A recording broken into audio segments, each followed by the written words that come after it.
به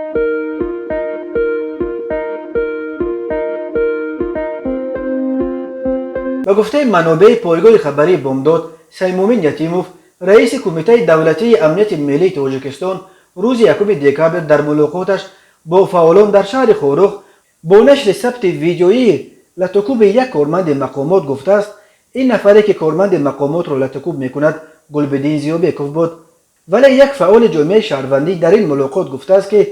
زیوبیکوف حتی اگر گناهگار میبود این را باید دادگاه مقرر میکرد، نه اینکه با این شکل به یگان مرافعه و صدور حکم کشته میشد. یادآور میشویم کشته شدن این ساکن 29 ساله دهه 17 نویه روشکله باعث اعتراضهای نوی در خورخ شد که 4 روز دوام کرد. طبق توافقی که روز 28 نوامبر در پی 10 ساعت مذاکرات مقامات ولایت مختار کوهستان بدخشان با اعضای کمیسیه 44 که اعتراضگران انتخاب کرده بودند، مقامات برخی شرطهای تظاهرگران را پذیرفته، از جمله راضی شدند که مرگ زیوبیکوف زیر نظر کمیسیه 44 تحقیق کرده شود.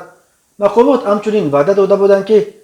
صبح 30 نوامبر اینترنت و علاقه موبیلی را در خورخ و اطراف آن برقرار میکنند، ولی بنا به اطلاع دریافته علاقه موبیلی و آن هم قسما برقرار گردیده اینترنت تا حال دسترس نیست. تنها به مؤسسه های دولتی و به بانک ها اینترنت دادند و بقیه مردم فقط در وقت در داخل بانک یا یگان اداره دولتی بودند می توانند توسط این مؤسسه ها یک مدت کوتاه وارد اینترنت شده اقلا ایمیل و میسنجرهای خود را بعد قریب یک هفته به اینترنتی تفتیش کنند. دیگر هیچ.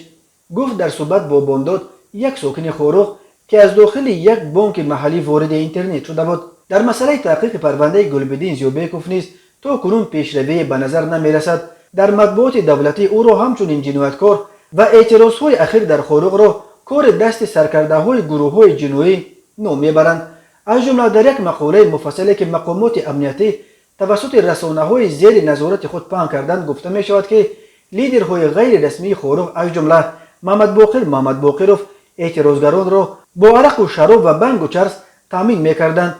تا که ترک میدان نکنند. در مقاله همچنین ادعا می شود که گویا روز 27 نوامبر بعد سخنرانی رئیس ولایت علیشیر میرزانبات مردم میخواست ترک میدان کنند، ولی سرکرده های گروه های جنایی از این ترسیده حمله با سنگ به ضد رئیس ولایت را تشکیل کردند که در نتیجه دپوتات پارلمانت عزیز گیوزاده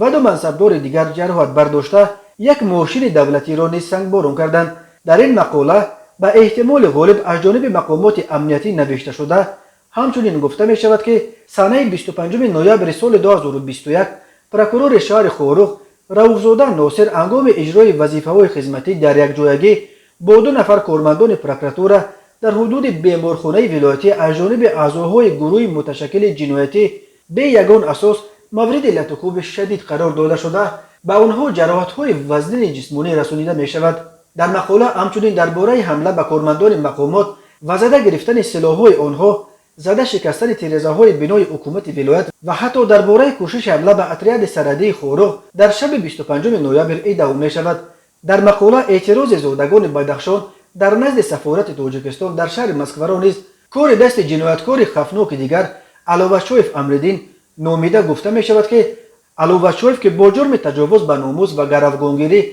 در جستجو بوده در حدود روسیه قرار دارد. از حساب زادگان ولایت مختار کوهستان بدخشان که به مهاجرت مهنتی مشغول می باشند شام 25 نوامبر سال 2021 در نزد بنای سفارت تاجیکستان در شهر مسکو